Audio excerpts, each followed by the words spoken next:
Bienvenue en Chine. Près de 10 millions de kilomètres carrés.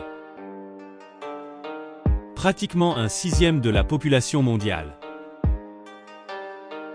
Autant dans la part des transactions commerciales.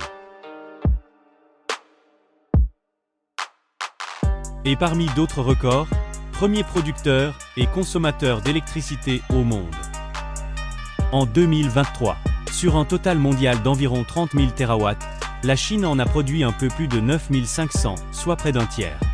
Elle est suivie par les USA pour 15%, soit un peu moins de la moitié de la production chinoise, et l'UE27 avec presque 10%, donc 3 fois moins que la Chine. Complétons ce classement avec les puissances produisant plus de 1000 TW. Inde, Russie et Japon, avec 3 à 6% du total mondial. Le cliché des ateliers chinois où s'activent des milliers de petites mains, finit tout ça.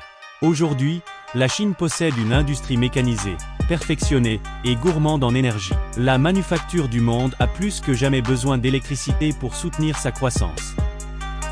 La Chine est autosuffisante en la matière, sa production dépasse même légèrement sa consommation, lui permettant d'exporter son surplus vers nombre de voisins. Dans les moments où la demande dépasse la production, elle peut compter sur des importations de son voisin russe principalement. Au final, la balance commerciale énergétique annuelle de la Chine est positive, pour un peu plus d'1 milliard USD par an, sans tenir compte des coûts annexes d'exploitation, soit un bon 3/4 des rentrées brutes.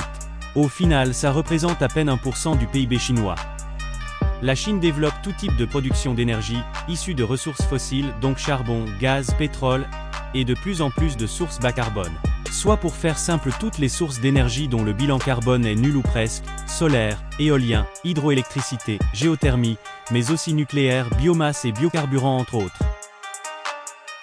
Encore loin derrière l'UE27 avec ses 3/4 d'électricité verte, mais désormais presque à égalité avec les USA. La Chine c'est 38% de bas carbone dans sa production d'électricité en 2024. Gros paradoxe, les quelques 60% restants sont presque exclusivement issus du charbon. Source d'énergie fossile certainement la plus génératrice de gaz à effet de serre d'entre toutes. La principale raison de ce choix est que la Chine possède, bien plus que de pétrole ou de gaz, d'importantes ressources de charbon sur son territoire, et du coup un parc historique de centrales thermiques à charbon impressionnant. Plus de 1000 centrales en activité, plusieurs dizaines en construction. On parlait de record, en voilà un autre. La Chine possède la centrale thermique à charbon la plus puissante du monde.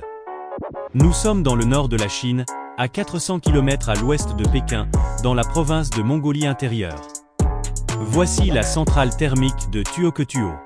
Une production de plus de 33 TW en 2024, soit autant que l'ensemble du parc nucléaire belge. Moins de 100 km la sépare de sa principale source de charbon, avec un potentiel estimé à plus de 100 milliards de tonnes, de quoi voir venir. Autre bon point pour la localisation. Pour refroidir les machines, seule une dizaine de kilomètres la sépare du fleuve Jaune. En parlant fleuve, ce monstre fossile n'occulte pour autant pas la part grandissante des énergies bas carbone dans le mix chinois. Nous sommes cette fois sur le fleuve Bleu, dans la province de Hubei. Voici la centrale hydroélectrique des Trois Gorges. Un lac réservoir de plus de 1000 km², 10 fois la ville de Paris.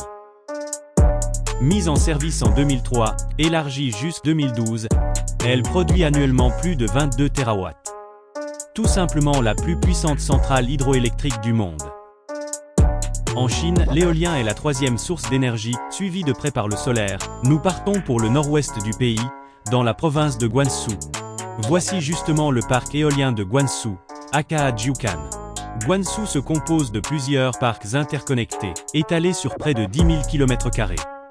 Un tiers de la Belgique, autant que toute la province de Kinshasa. Mis en service d'abord modestement en 2009, Guangzhou est, nouveau record pour la Chine, le plus grand parc éolien du monde, entre 35 et 45 TW en 2024.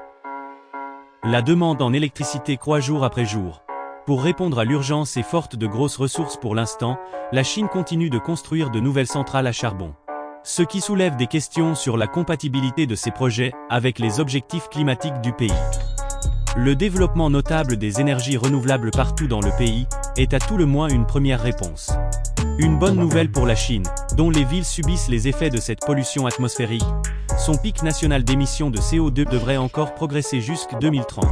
Le nucléaire va jouer un rôle de plus en plus central dans la production d'électricité en Chine. Le pays prévoit de multiplier par 2 sa capacité nucléaire d'ici 2035. L'avenir de l'énergie en Chine est dépendant des politiques gouvernementales de soutien massif à l'industrie et à la recherche, et en la matière, les choses vont très probablement se poursuivre comme ces 15 dernières années. Réacteurs nucléaires à haute température, réacteurs modulaires de petite taille, nouvelle éolienne de 20 MW opérationnelle, 3 fois plus puissante qu'une éolienne terrestre classique, sortie de nouvelles cellules photovoltaïques toujours plus puissantes les unes que les autres, produites avec du silicium que le pays possède en masse. Électrifier la manufacture du monde reste un défi. Développement économique continu, orientation du pays en termes de production industrielle, consommation domestique et tertiaire en hausse constante. L'efficacité énergétique sera certainement le prochain grand défi de la Chine d'ici 15 ans, mais en attendant, la politique de grands projets énergétiques se poursuit assez efficacement. En gardant un œil sur l'évolution de cette dépendance au charbon qu'on souhaite la plus courte possible.